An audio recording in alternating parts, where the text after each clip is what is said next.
वतीनं एसटी कर्मचाऱ्यांना न्याय मिळावा म्हणून हे आंदोलन सुरू झालं. मुळात आंदोलन का सुरू झालं याच्या खोलामध्ये जाण्याची आवश्यकता आहे. 16 मार्च 2026 विधान भवनामध्ये एक बैठक झाली. या बैठकीचे मिनिट्स पण आहेत. त्या बैठकीमध्ये बरेच मंडळी असतील. मी बऱ्याच लोकांचं ऐकल्यानंतर लक्षात आलं की 16/3/2026 जी बैठक झाली त्या बैठकीमध्ये जे विषय मांडले होते तेच विषय आता सेम आता या बैठकीत यायला लागले. पण 16/3च्या बैठकीमध्ये विषय झाल्याच्या नंतर ते विषय नव्याने येण्याची गरजच नाही, कारण त्याच्यावरती कारवाई झालेलीच नाही. आणि म्हणून मंत्री महोदयांना माझी विनंती आहे की 16 तारखेच्या मिनिट्स मध्ये काय झालं आणि आपल्या खात्यानं त्याच्यावरती काय भूमिका घेतली आहे याच्यात जाण्याची आवश्यकता आहे. आता जे विषय मांडलेले आहेत की महागाई भत्ता, आजच्या मीटिंग मध्ये आपण निर्णय असा करावा अशी माझी विनंती आहे.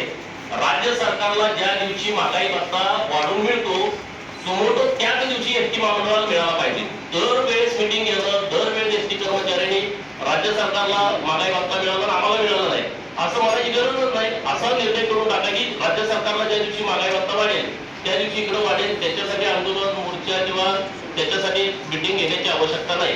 आता पहिला मुद्दा आपल्या त्या मीटिंग मध्ये होता राज्यभरातील सेवानिवृत्त कर्मचाऱ्यांना वर्षभर मोफत प्रवास पास देण्याबाबतचा निर्णय बऱ्याच दिवसापासून जाहीर झालेला आहे, परंतु याबाबतच्या सूचना अद्यापर्यंत प्रसारित झालेल्या नाही. हा विषय तुमचा निर्णय झाला.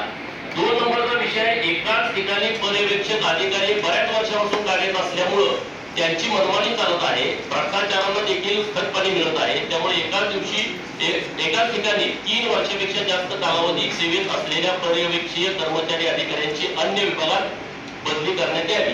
याचा निर्णय आपण 1 महिन्याच्या आतमध्ये घेण्याचं ठरलं होतं, परंतु अजून त्याच्यावरती निर्णय का झाला नाही याचं माननीय लेंबडे साहेबांनी आम्हाला जर सांगितलं बरं. एक विषय करून आपण पुढे जाऊ. मला या विषयावरती सांगा. काय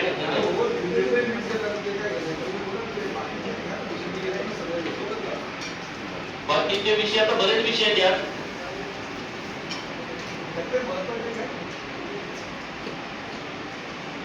राज्य परिवहन महामंडळ ठराविक लोकांना अधिकारी भत्ता देण्यात येतो. वर्षाला 30 ते 35 कोटी एवढ्या मोठ्या प्रमाणात अधिकारी भत्ता देण्यात येतो.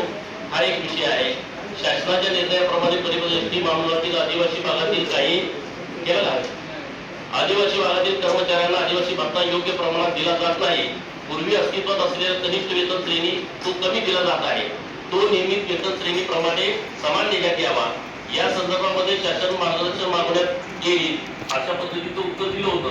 आलं का नाही आलं त्याच्यावरती काही स्पष्टता नाही. कोरोनाच्या काळामध्ये एसटी कर्मचारी कर्तव्याला कोरोना भत्ता देण्याबाबत शासन इतक्या बैठका होत आहेत त्या आंदोलनानंतर, परंतु कोरोना माहिती घेण्यात यावी व अहवाल सादर करण्यात यावा. हे या बैठकीतलं मिनिट्स आहे. त्याच्यावरती काय निर्णय झाला त्याचाही अजून काही स्पष्टता नाही. 2021-22 मध्ये एसटी कर्मचारी, एसटी महामंडळ व एसटी कर्मचारी यांचे शासनात विलीन करावे म्हणून दीर्घकाळ सम केला. त्या सम काळातील कालावधीत वेतन वाढ व बदल याकरिता ग्राह्य धरण्यात यावा असे निर्देश उच्च न्यायालयाने आपल्या आदेशात दिलेले आहेत. परंतु एसटी महामंडळाने तसे परिवर्तन प्रस्तावित करून अद्याप कारवाई केलेली नाही. असे अनेक विषय मागच्या मीटिंग मध्ये पती पत्नी एकत्रीकरण बंदीचा विषय तातडीने कारवाई करण्यात यावी अशा पद्धतीची सूचना त्या बैठकीत दिली होती. 1 रुपया जरी वाहकांनी त्याच्या हिशोबात कमी किंवा जास्त झाला आपण त्याला दंड करतो. सांगलीच्या डीसीने 83 लाखाचा अपहार केला आहे. त्याच्यावरती कोणीच निर्णय घ्यायला तयार नाही. मी आणि सरावानी 2-3 वेळा आपल्याला पत्र दिलंय.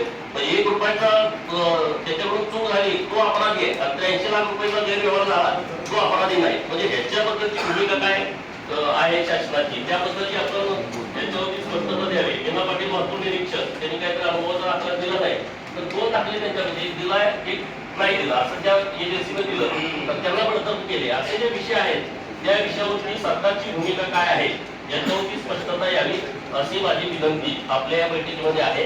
नव्याने काय आमचे विषय आहेत. लिपिक पद सेवेत असताना पदवी घेतलेले त्यांना पदोन्नती द्यावी हा एक विषय लिपिक लोकांच्याकडून येतोय. महिला लैंगिक अत्याचार समिती आहे त्यांच्या माध्यमातून त्या महिलांना न्याय मिळत नाही अशा महिलांची काही तक्रारी आहेत. तशा पद्धतीचे विषय पुढे आलेले आहेत.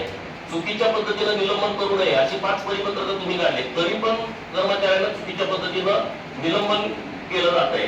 तर ह्या विषयाची भूमिका सरकारची काय आहे. दुसरे एक निवेदन आलेलं आहे. 2019ला एक भरती झाली होती 9419 पदाची. त्यापैकी चालक तथा वाहकची 5,500 उमेदवारांना 2022ला नियुक्तीपत्र दिलंय, 2024ला 1058 लोकांना नियुक्तीपत्र दिलंय, 2,861 अजून लोक नोकरीच्या प्रतीक्षेत आहेत. त्याबद्दल माननीय मंत्री महोदय काय डिसिजन घेणार आहेत का? आणि काल जे आमचं आंदोलन झालं त्यात एमडी साहेब तुम्ही पत्र दिलं होतं आणि आज खाली सूचना दिली की जे कोण लोक आहेत त्याच्यावर कारवाई करा.